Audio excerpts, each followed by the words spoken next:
Temple تعمیر کیا جائے، تھرڈ ٹیمپل، جس کی پوری تیاری کر چکے ہیں، جس کے پورے نقشے بن چکے ہیں، جس کے لیے اس کی جو بھی انٹرنل ڈیکوریشن ہوگی اس کے لیے سب کچھ تیار ہو چکا ہے۔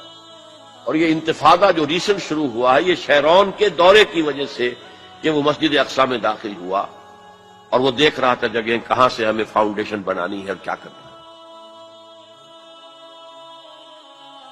4 باتیں گنوائی میں نے، 5ویں بات ایک اور بھی ہے کہ جب تھرڈ ٹیمپل تعمیر ہو جائے تو تھرون آف ڈیوڈ لا کر وہاں پر رکھ دیا جائے۔ یہ مجھے پتا نہیں تھا، یہ تھرون آف ڈیوڈ ابھی حضرت داؤد کا تخت جو ہے کہیں محفوظ ہے۔ یہ پروٹیسٹنٹس کا ایک رسالہ نکلتا ہے دی ٹرمپٹ فلاڈلفیا سے، امریکہ کے شہر فلاڈلفیا سے، دی فلاڈلفیا ٹرمپٹ، اس میں پتا چلا یہ ایک پتھر تھا جس پر بٹھا کر حضرت داؤد کی تاج پوشی کی گئی تھی، اسی پر حضرت سلیمان کی تاج پوشی ہوئی، اسی پر بعد میں ان کے اور جو بھی تھے حکمران ان کی تاج پوشی ہوتی رہی۔ وہ پتھر ٹائٹس نے جب گرایا ہے یروشلم کے اس سیکنڈ ٹیمپل کو تو وہ اپنے ساتھ لے گیا، وہ روم پہنچ گیا، روم سے آئرلینڈ پہنچ گیا، کیتھولک ملک ہے بہت بڑا، وہاں سے اسکاٹ لینڈ آیا، وہاں سے انگلینڈ میں آ گیا اور اسے رکھ دیا گیا جو ان کی پارلیمنٹ کے ساتھ جو گرجا ہے۔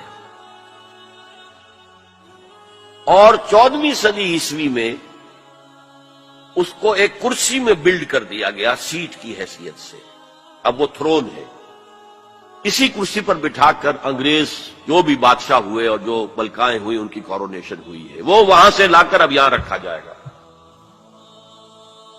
البتہ اس کے بعد ان کے ایجنڈے مختلف ہو جاتے ہیں۔ یہودی سمجھتے ہیں ہمارا مسیح آئے گا، وہ اس تخت پر بیٹھ کر دنیا پر حکومت کرے گا۔ اس کے لیے بھی سمجھ لیجئے ان کے مسیحا سے مراد کیا ہے۔ ان کے ہاں چلی آ رہی تھی پیشین گوئیاں کہ ایک مسیحا آئے گا جو تمہارے دلدر دور کرے گا، تمہیں عظمت تک پہنچائے گا۔ وہ حضرت مسیح آ گئے، انہوں نے مانا ہی نہیں، تو وہ پیشن گوئی جو ہے ابھی موجود ہے۔ دی پوزیشن از ویکنٹ، ابھی تک وہ مسیح نہیں آیا، they are waiting for their مسیح، اس لیے کہ مسیح کو تو مانا نہیں۔ اور عیسائیوں کا خیال ہے حضرت مسیح کا جو سیکنڈ نزول ہوگا، سیکنڈ کمنگ، تو وہ اس تخت پر بیٹھ کر حکومت کریں گے پوری دنیا۔ یہ ایجنڈا ہے۔ کوئی سبب معلوم ہو سکا ہے آج تک کہ عراق پر کیوں حملہ کیا گیا؟ اور کمال ہے کہ اس قوم نے پھر اسی شخص کو منتخب کر لی۔ 9/11 کس نے کیا اس کی کوئی کبھی تحقیق ہوئی ہی نہیں،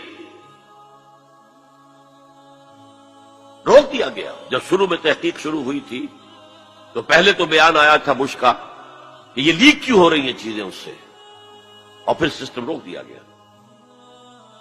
یہ سارا جو معاملہ ہے، history is going towards that direction.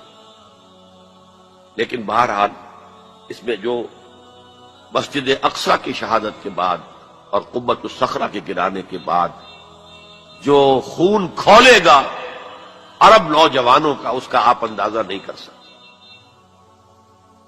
عرب کے اندر جوش تو اب بھی ہے، نوجوانوں میں بہت ہے۔ وہ ایک ایسی بات ہوگی کہ جس پر خون جوش کھائے گا، اور اس سے پہلے تو یہ حکمران جو ویسٹ کے گماشتے ہیں یہ انہیں قتل کریں گے، بھونیں گے، اور پھر یہ کہ کرسچنز اور جیوز، اور انہیں جیوز میں سے اینٹی کرائسٹ بھی کھڑا ہو جائے گا، دجال۔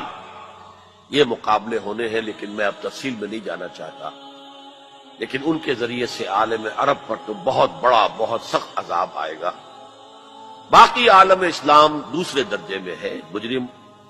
ہم سمجھتے ہیں کہ نمبر 2 پر ہم مسلمانان پاکستان ہیں، جنہوں نے اس ہندوستان کی تقسیم اسلام کے نام پر کروائی، اور 57 برس گزر گئے ہیں کہ اس اسلام کا کوئی نام و نشان وہاں نہیں ہے۔ وہی اسلام ہے جو ہر جگہ ہے، یہاں بھی ہے، مسجدوں میں آپ بھی جا رہے ہیں، ہم بھی جا رہے ہیں۔ لیکن وہ اسلامی نظام جو کہا گیا تھا کہ اسلام کے اصول حریت و اخوت و مساوات کا ایک نمونہ دنیا کو دکھانا چاہتے ہیں، وہ کہاں ہے؟